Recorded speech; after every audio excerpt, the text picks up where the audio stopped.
Hi everyone, कैसे हैं आप सब। तो आई होप सब बढ़िया चल रहा होगा आप सबकी लाइफ में। और मेरा नाम डॉक्टर हरिकिशोर कुणाल और लेकर के आया हूँ आज एक बहुत बेसिक टॉपिक जो आप सबको पता होना चाहिए कि आपके घर में वो कौन कौन से इमरजेंसी मेडिसिन है जो आपके घर में होने ही चाहिए। क्योंकि ये वो इमरजेंसी मेडिसिन है जब आपको जरूरत पड़ जाती है, आपके फैमिली मेंबर्स को जरूरत पड़ जाती है और आप उस समय भाग करके जाते हो डॉक्टर के पास, उस समय जाते हो तो उस समय थोड़ी सी दिक्कत आती है। ये medicine over the counter medicine कह जाती हैं और ये फर्स्ट एड बॉक्स में आपके घर में होनी ही चाहिए, या आप ट्रेवल कर रहे हैं तो आपके साथ होनी चाहिए। तो चलिए वीडियो को शुरू करते हैं। सबसे पहला जो मेडिसिन है that is paracetamol. Paracetamol one of the most commonest medicine है जो कि आपके घर में होनी चाहिए। ये किन किन चीज़ों में आप जनरली यूज कर सकते हैं, खास कर ध्यान रखिएगा। बस लीवर के जो पेशेंट होते हैं जिनमें लीवर की प्रॉब्लम होती है उनमें थोड़ा सा ध्यान करके ये दीजिएगा।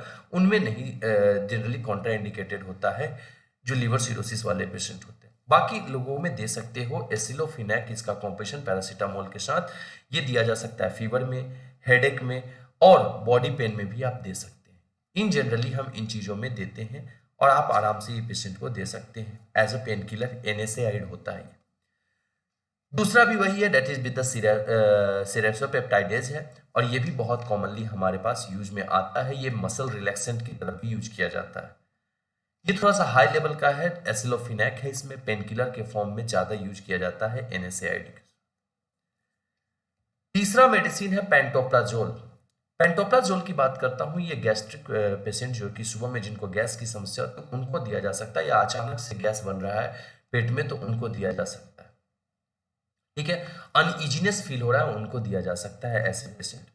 इसके साथ आप घर में एक यूनिजाइम का टैबलेट रख सकते हैं और यूनिजाइम भी दे सकते हैं पेशेंट को। ये खाली पेट दिया जाता है, पैंटॉप 40 के नाम से अवेलेबल है। मैं किसी कंपनी का प्रचार नहीं कर रहा हूँ, बस मैं आपको बता रहा हूँ कि ये अवेलेबल है। अगर आप मेरे चैनल पर नए हो तो लाइक शेयर सब्सक्राइब जरूर करना। बाकी के आगे के वीडियोज भी देखते रहो और देखो।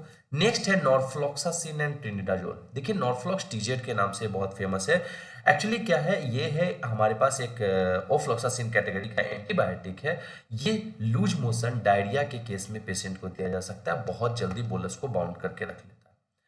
तो ये लूज मोशन और डायरिया अगर अचानक से हो रहा है तो उस केस में भी आप दे सकते हैं। इसके साथ आपको ओआरएस का टैबलेट रखना है, ओआरएस सिरप या ओआरएस आपको in the form of powder रखना है और ये 1 लीटर पानी में घोल ले और इसको एक दिन में लगभग 2 से 3 घंटे के अंदर में इसको पूरा पी लें। तो ये भी आपको बहुत फायदेमंद हो सकता है। मैं आपको आगे किसी को भी डाउट होगा तो आप मेरे से ऑन कॉल भी पूछ सकते हैं। मेरा नंबर आपको लास्ट में स्क्रीन पे शो कर दिया जाएगा। तो ओआरएस भी आप दे सकते हैं विद द ओफ्लॉक्सासिन। ये बहुत जरूरी है क्योंकि डिहाइड्रेट करना होता है कि बॉडी में, क्योंकि अगर अचानक डिहाइड्रेशन हो रहा है तो बॉडी में सोडियम पोटेशियम की कमी हो सकती है और सोडियम पोटेशियम की कमी की वजह से पेशेंट बहुत ज़्यादा वीक हो जाता है। तो ऐसे केस में आप इनको दे सकते हैं ये वाला एक टैबलेट। नेक्स्ट है कि किसी भी तरीके का एलर्जी हो रहा है, नाक बह रहा है, इन सब केस में किसी भी तरीके का एलर्जी हुआ है तो उस केस में आपको लिवोसेट्रिजिन रखना है 5 mg और आप अपने घर में दे सकते हैं। मैं किसी कंपनी का प्रचार नहीं कर रहा हूँ, ठीक है, इसमें ब्रांड दिख रहा है बट मैं किसी कंपनी का प्रचार नहीं कर रहा हूँ। तो लिवोसेट्रिजिन आप दे सकते हैं पेशेंट को। तो आपके पास नेक्स्ट है लिवोसेट्रिजिन। एलर्जी वगैरह, रैसेज वगैरह आ जाए तो उस केस में आप दे सकते हैं। नेक्स्ट है एक एंटीबायोटिक आइंटमेंट होना चाहिए आपके घर में। एंटीबायोटिक आइंटमेंट इसलिए आपके घर में होना चाहिए क्योंकि किसी भी तरीके का बर्न हो जाए या किसी भी तरीके का इन्फेक्शन हो जाए अचानक से तो उस समय आप लगा सकते हैं। एंटीबायोटिक आइंटमेंट आपको होना चाहिए। या वुंड हो जाए तो उस केस में आप इसको यूज करके बैंडेज कर सकते हैं। या किसी भी तरीके का एक्सीडेंटल केस हुआ है तो उस केस में भी एंटीबायोटिक आइंटमेंट आप दे सकते हैं और लगा सकते हैं। तो ये आपके घर में होना ही चाहिए।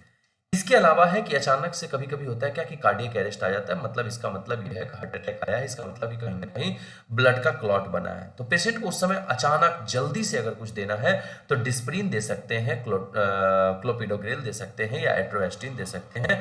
ये बोलिए पेशेंट को चबा के खाने के लिए, क्योंकि चबा के खाएँगे तो उससे क्या होगा कि जल्दी से वो क्या होगा, एब्ज़ॉर्ब होगा बॉडी में। देखिए ये चीजें जो लास्ट, ये जो मैं बता रहा हूँ ये section that is Disprin, clopidogrel और एट्रोवेस्टिन, प्लीज अपने डॉक्टर को कंसल्ट करके ही ले। ये मैं जरूर बोलूंगा, डॉक्टर को कंसल्टेशन में ले। अचानक नहीं कि किसी को भी आया और दे दिया आपने, ये दिक्कत भी कर सकता है। तो प्लीज ये वाला सेक्शन थोड़ा सा ध्यान से देखेंगे। हाँ, डिस्प्रिन हेडेक माइग्रेन में भी दे सकते हैं, ये बहुत इंपॉर्टेंट है। डिस्प्रिन हेडेक और माइग्रेन के पेशेंट को भी हम देते हैं इन रेगुलर। लेकिन क्लोपिडोग्रिल और एट्रोवेस्टिन थोड़ा सा ध्यान से देना होता है। पेशेंट को अगर किसी भी तरीके का आपके घर में बर्न हो गया है तो अचानक से बर्न के लिए आप एमिनाक्रिन एचसीएल और cetrimide cream that is burn cream आप यूज कर सकते हैं इमीडिएट रिलीफ के लिए, तो ये भी आपके घर में होना ही चाहिए। बहुत बार क्या होता है कि बच्चों का नाक बंद होने लगता है तो आपको एक सलाइन नेजल स्प्रे रखना चाहिए जिससे नाक में सांस लेने में दिक्कत ना हो। तो नेजो क्लियर के लिए जो कफ कॉमन कोल्ड वाले पेशेंट होते हैं उनके लिए बहुत कॉमनली यूज में आ जाता है अपने पास, तो आपके लिए एक आपके पास होना चाहिए नेजल स्प्रे। इसके बाद है आपके पास घर में बैंडेज होना चाहिए, किसी भी कंपनी का हो।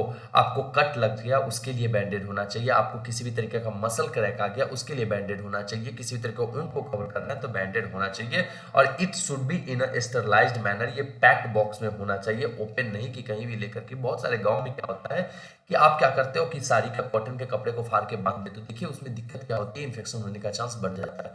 तो प्लीज ऐसे चीजों को अवॉइड कीजिए आप लोग। ये डॉक्टर्स प्रिस्क्राइब चीजें हैं, इनको रखिए अपने घर में, ज्यादा कॉस्ट भी नहीं आता है, मिनिमम कॉस्ट में आपके लिए बहुत ही बढ़िया चीज मैं लेकर के आया हूं। तो थैंक यू, ये सारी चीजें थी जो आपके घर में होनी चाहिए। ये 10 मेडिसिन का मैंने लिस्ट बनाया जो आपके एंटीबायोटिक वगैरह और आपके घर में होने चाहिए।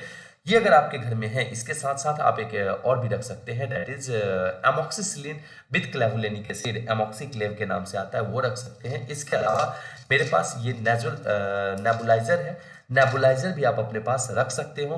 कैम्फर और इसमें आता है क्लोरोथाइमोल दोनों होता है, and it also content terpineol soft gel. ठीक है, तो ये भी आपके घर में होना चाहिए क्योंकि ये वो मेडिसिन है जो कि आपके घर में किसी भी समय पेशेंट को यूज में आ सकता है। इनमें भी मोस्ट बेसिक जो है paracetamol, oral rehydration, Norflox टीजेट, pantoprazole, ये 4 तो बिल्कुल होना चाहिए, और एक बैंडेड होना चाहिए आपके घर में, और एक बर्न क्रीम होनी चाहिए। तो प्लीज इन चीजों को थोड़ा सा ध्यान रखिए, ये चीजें आपके घर के लिए बहुत इंपॉर्टेंट रोल प्ले कर सकती है। बाकी आपको, मैं एज अ डेंटिस्ट भी हूं तो मैं आपको स्क्रीन पे अपना नंबर भी शो कर दिया हूं, आप वहां से भी मुझसे कांटेक्ट कर सकते हैं। तो प्लीज अगर आप मेरे चैनल पर नए हैं तो लाइक शेयर सब्सक्राइब जरूर कीजिएगा। ये वो इमरजेंसी मेडिसिन मैंने आपको बताया है जो आपके पास होने ही चाहिए। Thank you, that's all for today. मैं आज के लिए आप लोग से विदा लेना चाहूंगा। मेरा नाम डॉक्टर हरिकिशोर कुणाल, और मैं आप लोग के लिए लेकर के आता हूँ ऐसे ही नए वीडियोज। तो प्लीज़ मेरे चैनल को लाइक शेयर सब्सक्राइब जरूर कीजिएगा और हमारे चैनल से जुड़ करके रहिए। Thank you, that's all for